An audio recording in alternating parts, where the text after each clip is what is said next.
We tune in for another episode of Bank That Radio Show. I am your host, Andres, and this is Music and Business Talk. And I brought another entrepreneur via Zoom. We have Mr. Jason McKenzie of Boise Web. And I'm going to get into Jason's background real quick, which to me, he's more than a web developer. He does, I like to say, from my own observation, Jason comes up with solutions. I don't think a lot of people actually talk about solutions and systems that people have to put into place.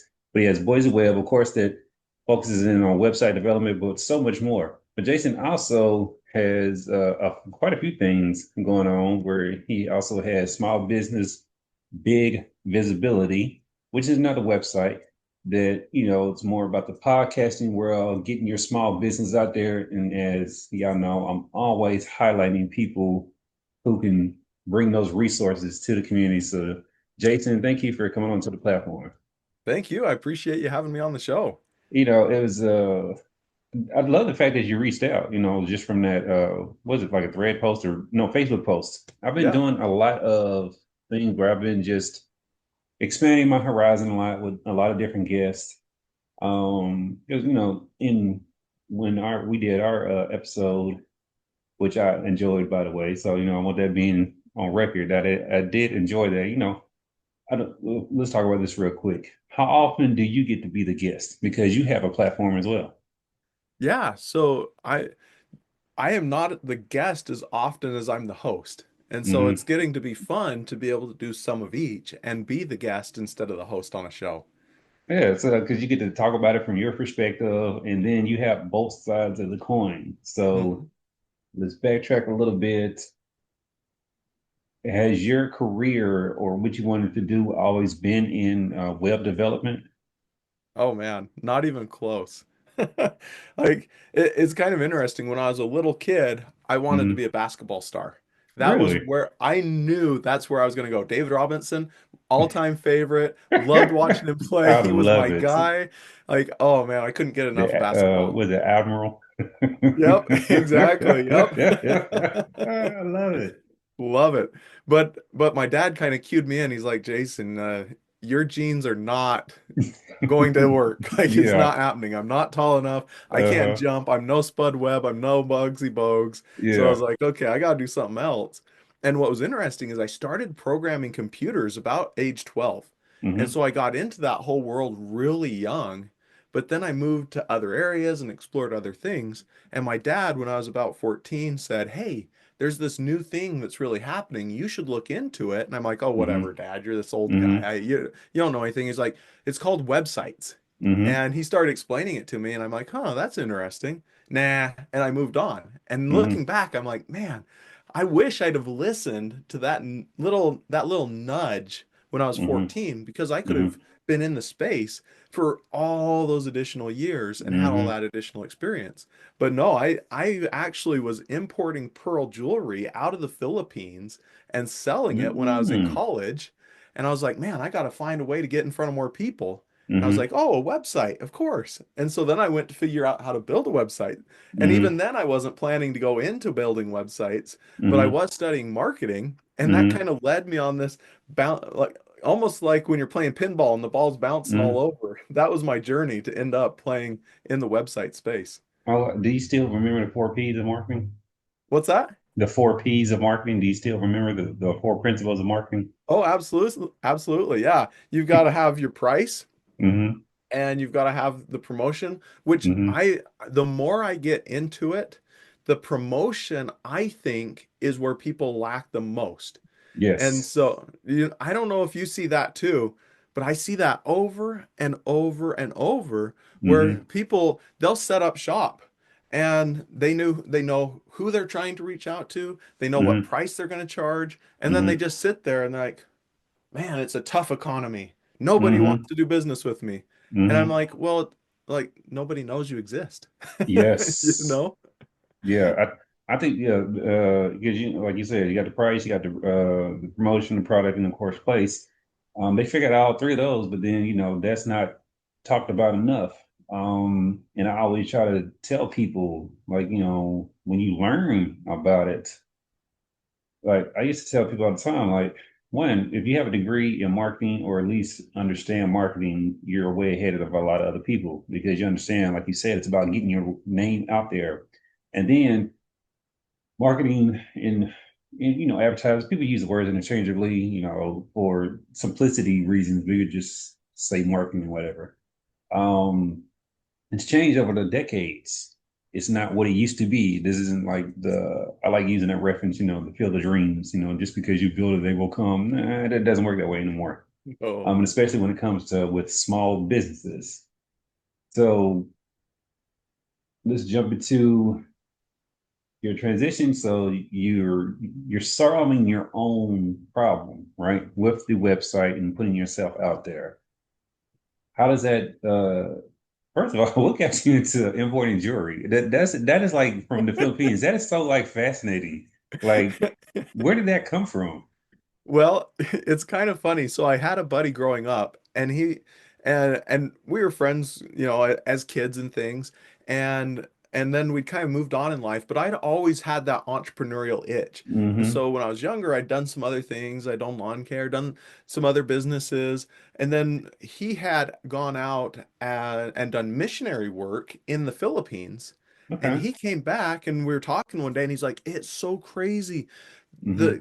the amount of poverty that's over there." And he's like, Mm-hmm. we have an opportunity, we can literally buy the jewelry from them and give them a good price, but the Mm-hmm. markup that happens between the Philippines Mm-hmm. where the jewelry's made and America where it's being sold is absolutely ridiculous. Mm-hmm. And he was like, we can do so much better. So we started.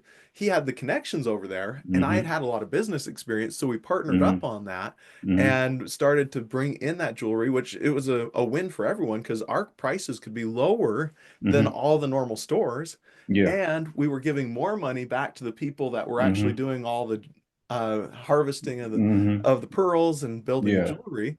And we were also making a good cut ourselves. So it was one of those golden opportunities where all Mm-hmm. the stars aligned to be able to Yeah. have a business fall into your lap and make it work. So have you always done entrepreneurial type things? Like you said, you did lawn care. Like, where did that come from? Did you see that like with your dad and stuff, or your family dynamic, or were you the first one in your family to go down that path? So looking back on uh, back into the family a little bit, my grandfather was a farmer, so he owned his own Mm. business his whole Mm-hmm. life and very much was running that, but it was also not like a massive corporation. It was Mm-hmm. more like the family farm and maybe a couple of helpers here and there. And then my Mm-hmm. father, he was teaching me a lot of these principles, but at the same time, he's always had a traditional job and worked in the Mm-hmm. corporate world. And fortunately, I had a very supportive mother who was okay with me breaking the mold and chasing Mm-hmm. my dreams. And Mm-hmm. so I remember, I think my very first business endeavor, I couldn't have been any older than 6, but Mm-hmm. I went in and probably used a stack of paper this thick and just Mm-hmm. folded paper airplanes for hours. And I don't know what I was thinking, but I was sure I was Mm-hmm. going to sell paper airplanes. And my dad came Mm-hmm. and bought the whole stack for a quarter.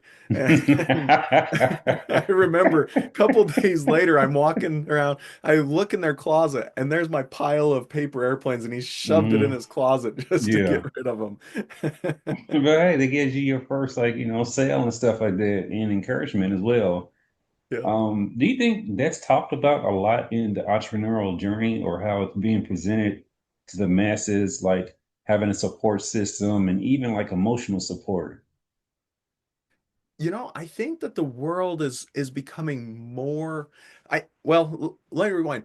Like 100 years ago, it Mm-hmm. was much more common for people to just start a business because that was a lot more of the natural life. And you look even back further Mm-hmm. at history, and you go into the 1700s, very much everyone was just doing something to survive. And Mm-hmm. so having a business was just a natural part of life. Well, I'm going to be out there as a fur trapper, and that's how I'm going to make my money.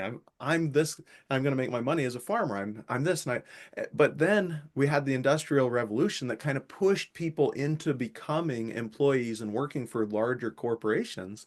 Mm-hmm. And now we're getting to this with the information revolution where we have so much more information available, this idea has started to kind of rebirth that maybe there is more to having small businesses and entrepreneurship, and it's becoming Mm-hmm. more in style again. But one of Mm-hmm. the pieces people miss out on is they'll be swinging the hammer working for someone, and they look up one day and say, "Man, I don't like the way the company does A, B, and C. I could do this better." But they Mm-hmm. don't have the all the base understanding because it wasn't the way that they were raised to Mm-hmm. be living in that entrepreneurial spirit. Or maybe they were raised in it, but they were raised in that mindset of, I have to do everything myself. That's what the father's saying. So he's out there working really hard all the time, and they never Mm-hmm. learn that there's other ways of doing things. So a Mm-hmm. lot of people, myself included, will get trapped building a business where you're actually stuck working too hard and not Mm-hmm. finding any success. I love that you said that. So let's pivot back to your chronological journey. You're being successful with the business where you're getting the items from the Philippines and stuff, and you built your website to solve the issue. Yeah. When did you transition and see the opportunity, like you said, recognizing the golden opportunity? Like, hold up, I built this website and I can start attracting clients or taking, what I'm saying, that stress off of them because everyone doesn't have the temperament, even today's age, with the new apps and people not understanding all the things you can do with a website. Because I like to say a website and a web developer are two different people. Website builder, web developer. That's why I said web developer because I went through your stuff, and that's more about the systems Yeah. and anticipating systems as well. Hmm. One website or web developer I worked with. At one point, I think I had over 72 pages on my website, but all of them were not published. Of Mm. course, there was a lot of back end stuff for different things because I had e-commerce on there. I had very interactive things that you can do with the users and stuff like that. So how was that transition and like what was that epiphany moment? Like, you know what? I can go into doing this. And like you said, it reflected back to when your dad told you when you was 14. Yeah, so for me, that moment actually happened before I finished building the jewelry website. Mm-hmm. And I started to question, like, as a partnership, we'd noticed that we were starting to drift in different directions, and Mm-hmm. it was starting to feel like the natural time to kind of close that business down. Mm-hmm. But I had gotten all this education around how to build websites, and the jewelry website was just about there. But then as I'm looking around, I had this buddy who's he was starting this other thing and it had been going for a couple years, and I'm looking over here and I had to do an internship at one point, and so I went and talked to that company, and I was doing some financial work inside that company, but they were like, what about these website stuff? So I had just kind of these nudges that kept pushing me, like I say, that Mm-hmm. pinball getting bounced all over. Mm-hmm. And so I just kept having these experiences that were nudging me and nudging me and nudging me in that direction to get me down that path.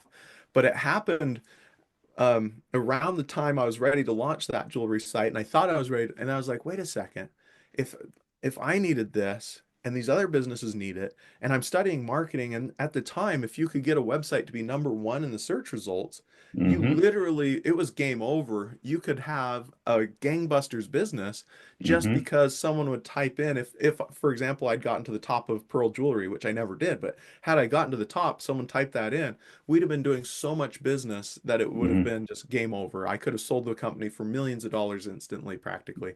Mm-hmm. And that was the environment back then. And so I thought, the internet's the future of promotion and Mm-hmm. advertising and marketing. I've got to be at the forefront, because if I'm not out at the forefront, I'm back where it's going to be dying. And I certainly don't want Mm-hmm. to be the guy that's saying, hey, this used to work 20 years ago. You want to keep trying it? No, I want Yeah. to be that guy that was on the edge saying, hey, let's move into what's going to work tomorrow so that we're ahead of all the competition. How was it attracting your first client? Like, was that a scary process for you? Was it a confidence builder when you finally landed the first client, or did you get your first client based off of, just talking? That's the amazing thing, and I think that so many people who are getting started Mm-hmm. with doing a business, I think they do it wrong, because for me, I didn't go out and try and build everything up front. I said, "Hey, I'm really interested in doing this, and I'm exploring this, and I'm starting to do this." And I had some people around me, And because I was so excited about it, I just started talking about it with them. Before long, those people either were interested themselves or they knew someone who was interested. And Hmm. so the first couple of customers actually trickled into me just from me being excited and talking about this cool thing and this cool opportunity and what I'm excited about in life. And I think that more people can utilize that core group, that core support group, that core friend group to talk about what they're excited about. I'm not saying go and hard sell your friends because that's not who I am at all, but just Hmm. naturally talking about things and being excited about things is going to lead them to be excited for you and start telling others, and you'll get your first few customers that way. And that's a Hmm. great way to start because it gives you that feedback you need early on. Is this a good idea? Is it a bad idea?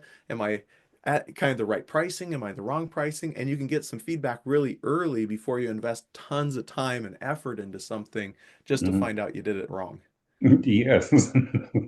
So as you're doing that, what's the next bump or the next huge milestone that you're able to, accomplish or, roadblock that you're able to, knock down?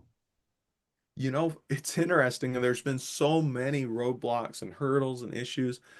But the biggest ones that I've run into over and over and over, they actually don't exist in the outside world. They Hmm. always exist inside my brain. And I'll Mm. give you an example. So when I first started my company, I was like, I'm gonna set up this company, and my goal is to never have to have an employee. Hmm. And I thought that having employees just would be terrible. I thought it was going to be negative. I'm like, I'm the lone wolf. I'm going to go out there. I'm Hmm. going to hunt it. I'm going to kill it. I'm going to bring it home. I'm going to be wildly successful, and I don't need anyone. And that was a mindset issue that I had that held me back for years because Hmm. I thought it had to be me. I thought I had to carry the whole load on my back. But what I didn't discover is until far later. And I should have known it because I saw so many examples of it in life, but very rarely, as if never, does anyone ever succeed on their own. And Yes. I'll give you an example. David Robinson, he still played Hmm. on a basketball team. He may have been the best, but he was still on a team and there were still coaches and they still Hmm. had systems in place and he had Hmm. teammates and he wasn't carrying the ball the whole time. He's passing to other people. They're passing to him. They're working together. And it wasn't they were all doing the same thing. You had a bunch of different positions and each of Hmm. those positions was being filled. Basketball is just one. Football, baseball, soccer, even the people who are out there playing golf by themselves and it looks like they're on their own. How many coaches and trainers Hmm. and support staff and nutritionists and all these different people are behind that one solo guy that's golfing? How many Hmm. people do they have behind them helping them forward?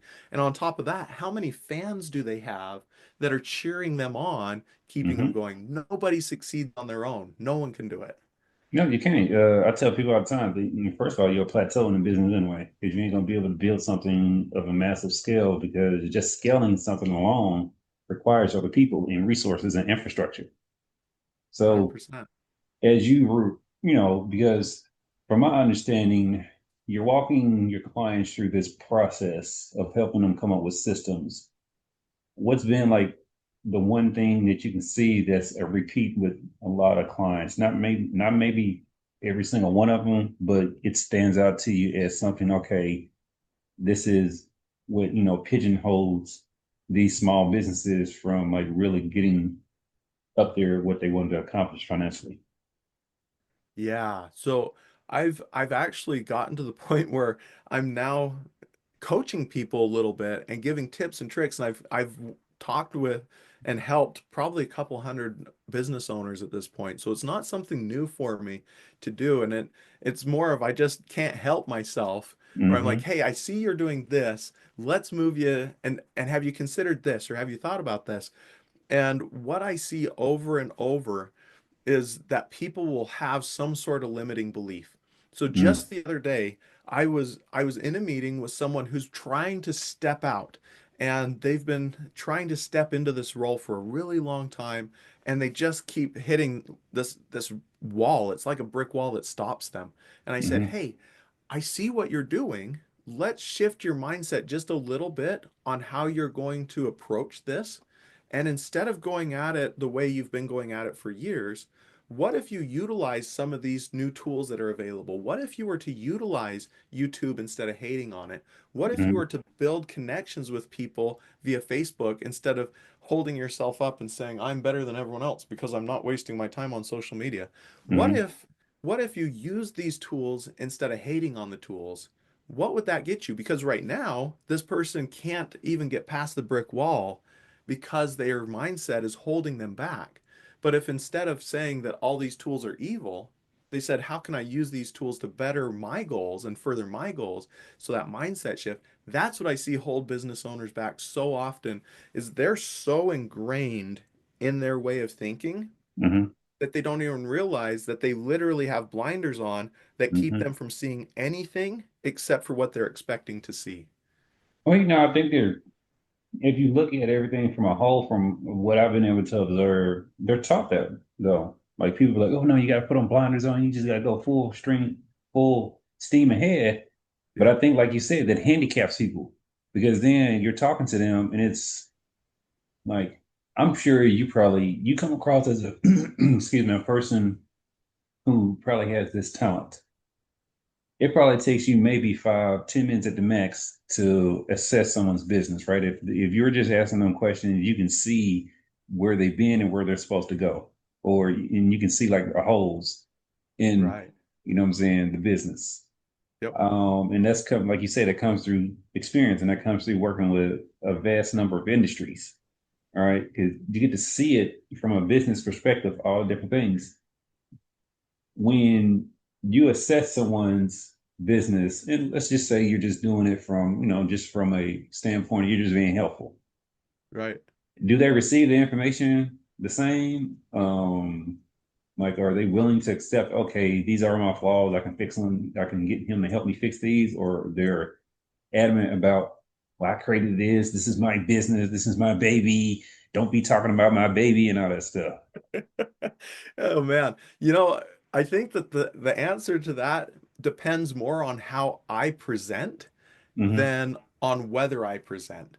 So if I come Mm-hmm. in and I'm talking down to someone and I'm like, "Oh yeah, I can see exactly what you're doing wrong. You're an idiot. Nobody would ever do business this way. I can't believe you've survived this long." Like anyone's going to put their guard up. Mm-hmm. But if I come at it and I say, "Wow, it's pretty incredible what you've already accomplished."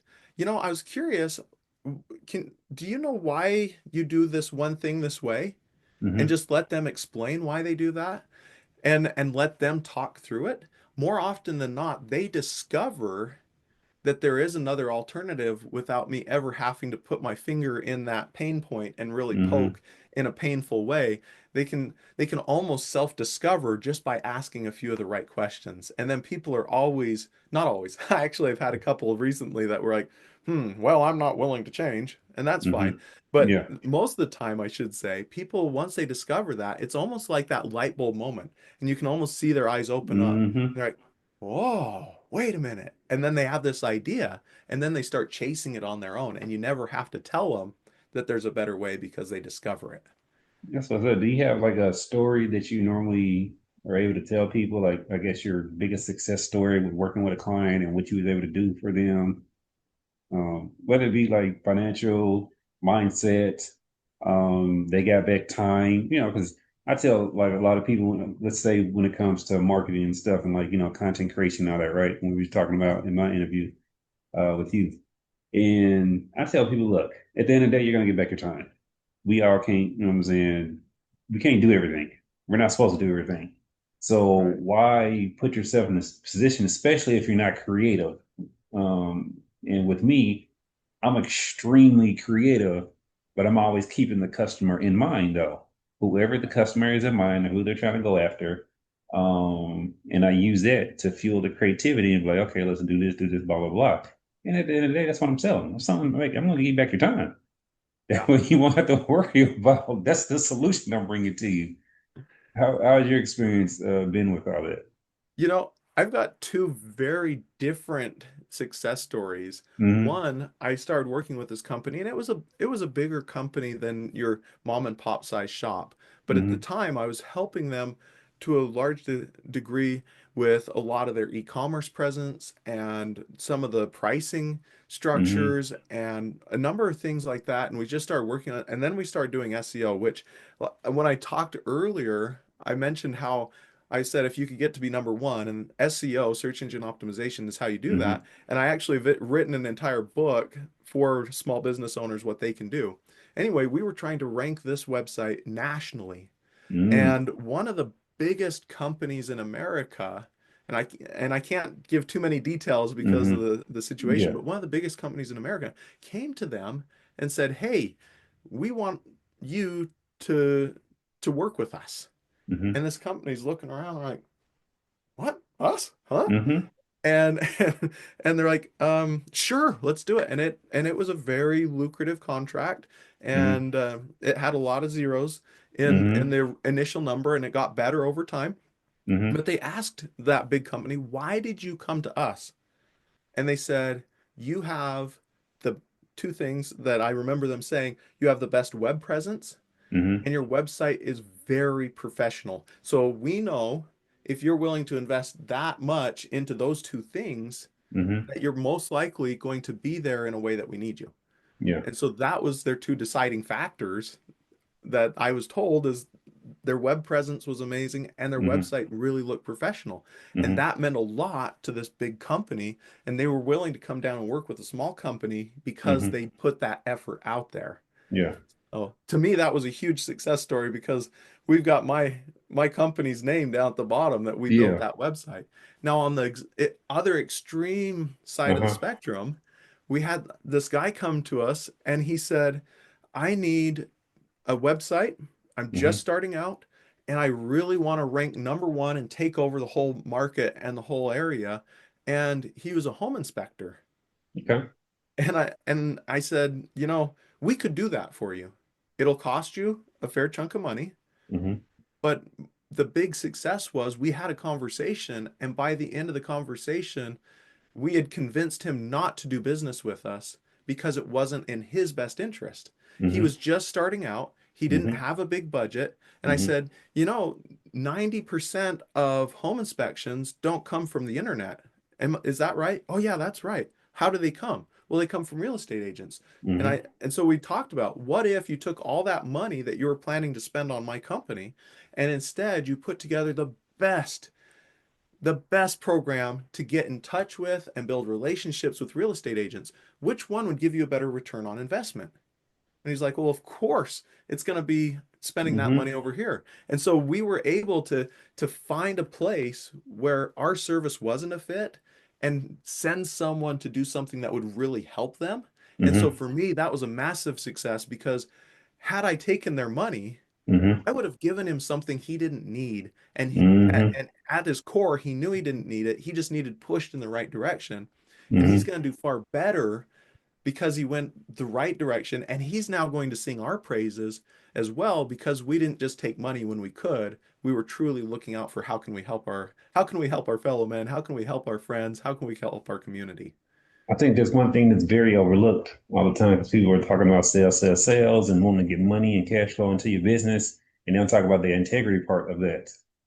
In which I love the fact that you did that because I've done stuff like that as well. I'm like, look, I'm not going to be able to help someone, especially like you said. You know what you could do for that business. You know what it takes to really push because you know your numbers, right? And I Yep. tell people like marketing all the time, I'm like, look, y'all gonna be spending some money when it comes, especially when you say like you're trying to be number one. I remember years ago when I used to do a lot of promotional services for artists, but then the labels, independent labels would hit me up and they're like, look, I got this artist I believe in, blah, blah, blah. For one instance, this guy's like, hey, I want to take over Atlanta area. I was like, okay, do you not understand that, first of all, that he was in Columbus? I was like, I put together a proposal. And I was like, look, I could do this cheaper than a lot of other people because I have the experience and I know what's working. I've done it in the past.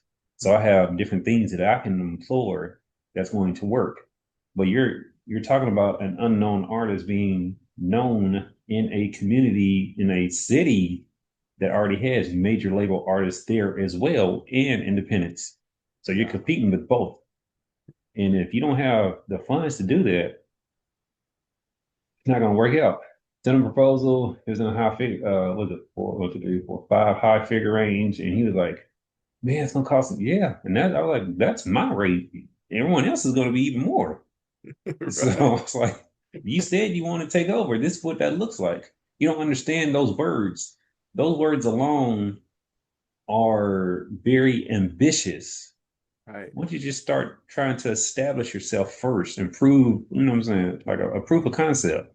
Yep. Then you gradually add to that. And I think that's where, sometimes people don't break down their really big goals into smaller ones to like, help them get along to that big goal. Yep. And they have like a different reality that they see versus what the reality is. What's Yeah. been some of your, challenging moments in your business and how were you able to overcome them? I think my biggest challenging moment built up over the course of a few years, Hmm. and it just kind of festered, and all of a sudden it just was there. Hmm. And the issue was I was working super hard when I first got started, and I had Hmm. a ton of limiting beliefs. I had by this time I'd overcome that idea of not having employees, and I had a Hmm. couple of employees, but I still didn't understand how it should work. And so I got to the point where I was kind of needing a vacation. Hmm. And so I told my customers, I said, "Hey, I'm going to be gone for 1 week. No cell phone service, no internet, no Jason." Hmm. And I had people looking at me, and one in particular, they said, "What if something goes wrong?" Hmm. I was like, "I have employees. They can take care of you." And they said, "No, we need you." Hmm. Yeah. Oh, yeah. Man, what a punch in the gut.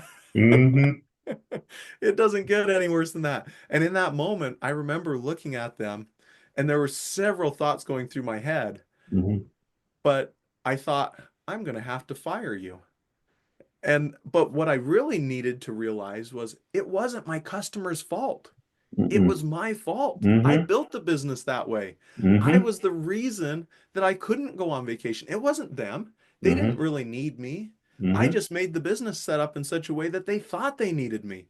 And so it took me a long time to unpack all of that and Hmm. realize it's not them, it's not my employees, it was me. I approached it the wrong way, and I had to retool and figure out, okay, how does a person build a business that doesn't rely on them? How do I set things up so that everyone can be successful and it's not just this machine and I'm the central cog and I'm holding everything together with Hmm. sheer force and grit?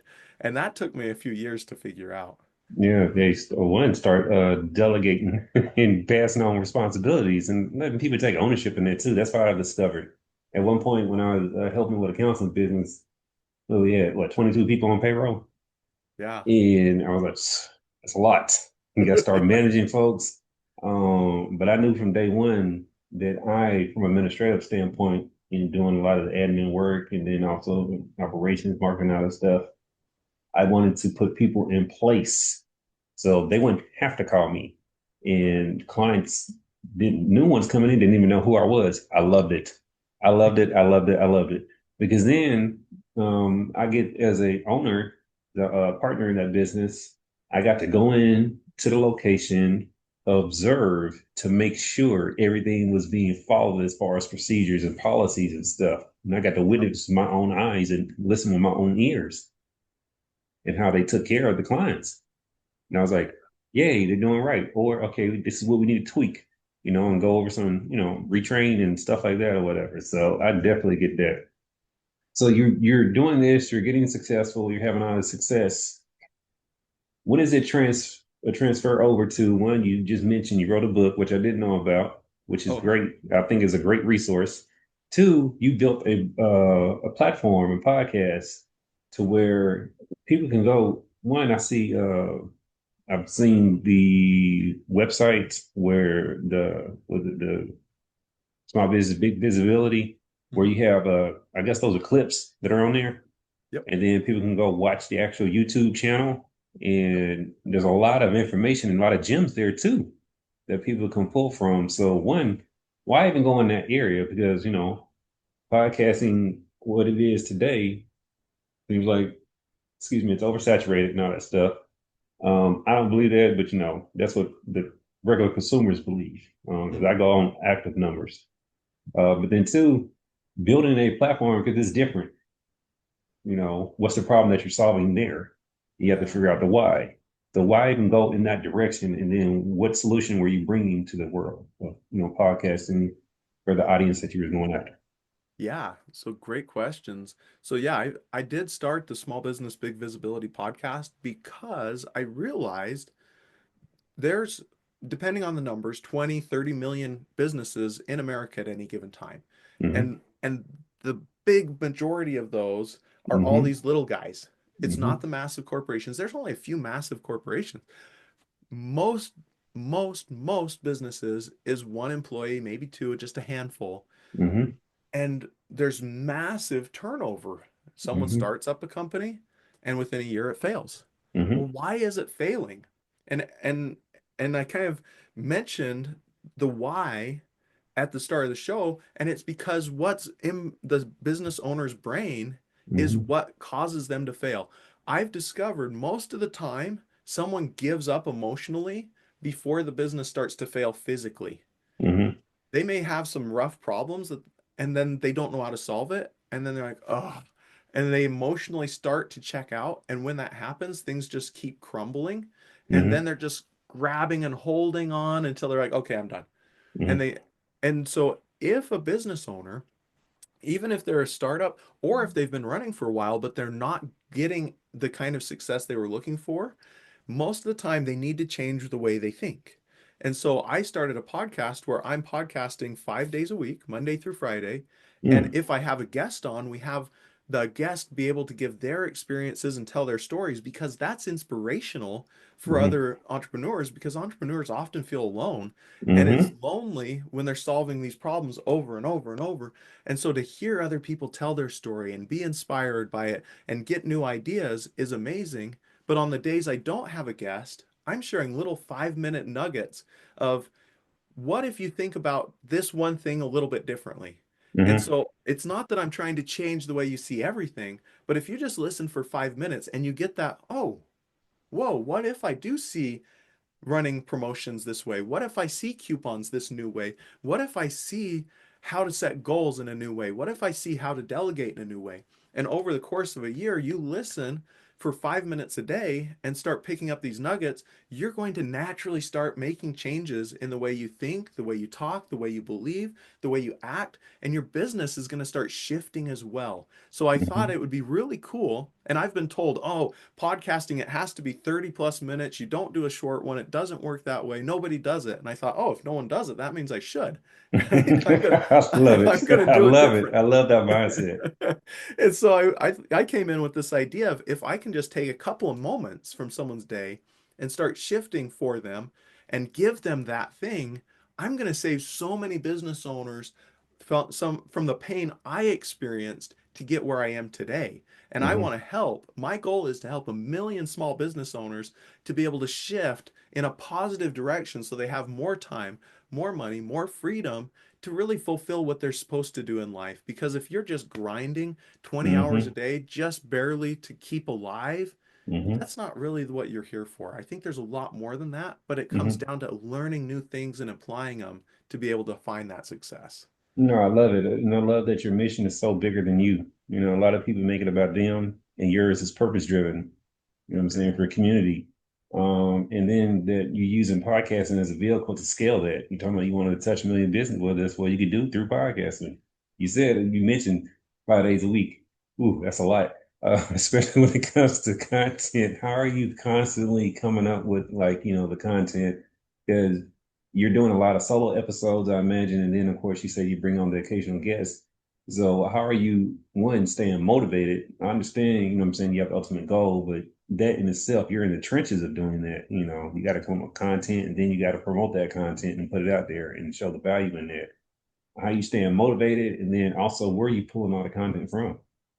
You know, it's amazing. When I first started, I knew I wasn't going to quit. I said, Mm-hmm. I am going to do this every day for a year at minimum. Mm-hmm. That there's non-negotiable. It doesn't matter how I feel that day. It doesn't matter what. It doesn't matter if I do terrible. And one of my favorite comments early on was someone said, "You're so uncharismatic. It's incredible."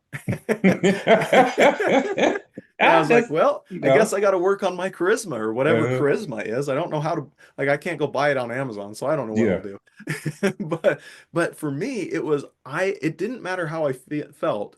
I was going to do this for a year. So I set up a bunch of processes before I ever started the podcast that would Mm-hmm. assist me in being more successful. But Mm-hmm. then the other thing I noticed is, have you ever noticed the people that don't need to go to the gym are the ones that are always at the gym? Mm-hmm. There's a reason behind that, and I think it's because it becomes a part of who they are. And Mm-hmm. so I've done well. I'm above 300 episodes now, That's a and lot. I mean it just like is a part of who I am now. I Mm-hmm. literally am like my daughter just just this just recently was walking around the house singing, "I want to wish you a Merry Christmas." I'm like, well, whoa, that's a podcast episode, and I'm going to record it Mm-hmm. probably today or tomorrow, because how many people do want to do something their whole life and they'll Mm-hmm. sing a song about it but never do the darn thing that they were wanting to do, and they think Mm-hmm. about it their whole life and yet they never take that first step. And so Mm-hmm. it's become this thing where now I see the episodes just coming at me faster than I can put them out there, almost because it's Mm-hmm. become just that habit of me doing it so much for so consistently. I love it. I love it. I love it. What's been one of the highlights that you had over those 300 episodes that really stand out to you? That like, really like, what? I know that I'm on this right path and I'm about to, do something big because here's the first indicator of that. Yeah. I'd say the first indicator was somebody reached out to me about a month after I started my podcast and said, "Hey, Mm-hmm. I've been listening and super good stuff." And they wanted to work with me. And I had never even talked about my main business on the Mm-hmm. podcast. Like I was not trying to promote my main business with the podcast. I was literally just out to help people. And then I kept having little happenings like that where someone would say, "I listened to the first 20 episodes. I'm hooked. This is crazy. It's so good." And they're like, I had to listen for a few, and then I needed to stop to implement all the things that I learned, and I just kept having those. And then the coolest was I was out at an event recently Mm-hmm. and I had somebody and they're like, "Oh man, branding works. I know exactly who you are." I'm like, Mm. "What? What?" I love that. Excuse me. I have had that experience a few times to where, like you said, you're building something and you're doing something to help others. So it's not about you. Yeah, And that's what I set out to do through interview style. I've done solo episodes, but I would say about 80% of my material is interview style because I always wanted to share people's stories like we're doing today, right? And right. I find that everyone has a story. I learned that. But in doing that, though, because I'm doing video as well, of course, I get recognized too. Sure. So people are Yep. walking up to me when I don't have any of the material on that there's like banked out or anything like that. And people are like, "Oh man, I love your show. I love what you're doing. Keep doing what you're doing. Your stuff is so educational and informative, and no one's dropping jewels like that." And it's more than just giving people information. It's actually giving them information, but they're telling them also how to implement it and Right. how to apply it to themselves, and them hearing other people of how they applied it to themselves. And I think like the bigger produced or the bigger platforms do not really do that. They treat it more like, media, which is cutting stuff short or, because they're trying to cater to like, let's say 2 million people. And they know that, in order to appeal, they have to have, stuff sensationalized, blah, blah, blah, use misleading head titles, all sorts of different things that, people use in that world, in that industry. And they're just, people see the value of what you're bringing, but then also recognize you in the process of it. But then also like, I've had a situation where they try to like push you up as far as like look at you on the pedestal. Have you had that type of interaction yet where they look at you like, oh my goodness, you're so way up there. And that's just because you're doing something every day. Right. Um, but and I guess they compare it to themselves where they're not. Have you had that experience yet? I've seen that a few times, and that's so interesting to me because we look at ourselves, and I think it's human nature. Like there's this side of us that's out to protect ourselves, and I call Mm-hmm. it my subconscious. And I'd say my Mm-hmm. subconscious is out there, and it's looking at the best of other people and comparing it to the worst of myself. Mm-hmm. And I think that everyone does that to a certain degree. And so you have these people who are like, "Oh man, I've never done anything. I just blah blah blah, and I this," and they're Mm-hmm. all negative on themselves. Mm-hmm. And then they're looking at this other person who did something relatively cool or relatively amazing, and they Mm-hmm. have no idea how much it actually took to get there, whether it was easy or hard or anything. But they immediately, oh man, look at this person. They're so great. They've accomplished all these things, and I haven't. And what's so interesting to me, Dick Van Dyke, he just Mm-hmm. turned 100, Mm-hmm. and he says, I have no idea why I'm so healthy. I have no, but the one thing I think it probably is because I'm always looking at the positive outlook. And Mm-hmm. so I think he's probably onto something that Mm-hmm. we need to, as humans, recognize, well, yeah, maybe that guy did something cool. Maybe he podcasted 300 times, maybe 1,000, maybe he's helped a bunch of people, but he's still just another human. Mm-hmm. All he did is have enough gumption and enough motivation to not give up when it was tough. And Mm-hmm. anybody can truly do that same thing. It may not be the same result, and they may not go out and help people the same way, but Mm-hmm. really, there's no difference. We're all just human people. We all literally have that ability inside of us to do incredible things. It just matters that we get enough push and enough drive and enough hope and enough persistence and maybe enough like bullheaded Mm-hmm. determination to see through and to not give up. And then anyone can be accomplishing incredible things. But I agree with you saying though, because as you build stuff, you become successful, you fail at different things. Well, I'm not going to use the word fail. I don't like using that word. You don't hit the goals that you initially wanted to hit because I believe failing is not trying at all. So you try these things and they don't hit the goals that you normally want them to hit or that you envision, but you get to learn stuff. And I think that's what I've learned over the course of time, doing this since 2005, full time since 2013. Persistence Yeah. and consistency will keep you in the game. And the longer you stay in it, the higher chances are success. Yeah. And I think, a lot of people miss out on that. And like you said, they give up emotionally before they have those breakthroughs, or they're doing something positive and they're making strides. But because of mental anguish, and like you said, being at it alone when you're an entrepreneur, oh my goodness. I don't know if we can just get in that all day long. But I did want to talk about how important is it for you to incorporate your natural being, like your personality and being authentic. Because I was watching some of your videos, and when you was like you had the s'mores or you had the marshmallows behind the fire, well, the fire is behind you and it's a real fire. You was like, oh, it's getting hot. How important like to me, as a person, if I saw that and it was a potential client, I would hire you just off of that alone because you're showcasing yourself, and you're being, in your natural element. I don't like people who are too polished or too salesy. Like, I like Yeah. when people do things like that, but how important is it for you to, showcase your natural personality and be authentically you as much as possible? When I was a little kid, I was full out Jason. Hmm. Like I was just me and I loved it. But as I got a little bit older, people would be like, "Oh, you're too intense. Oh, tone it down a little bit. Oh, Hmm. wow, man." And I had one moment where someone near and dear to my heart uh, Hmm. told me, "Jason, I admit you are hilarious, but sometimes," and that was exactly what they said to me. And I thought, and that moment crushed me for years. And I Hmm. was like, "Oh, wow. I have no idea." And I held back for Hmm. years. And I wouldn't let anyone see the real Jason. I was Mr. Polish, Mr. Hmm. Professional at all times, just keep it cool, even keel, don't be too funny, don't be too far out. And I Mm-hmm. realized I was sucking the soul out of myself. Yes. Oh my goodness. Oh, it was terrible.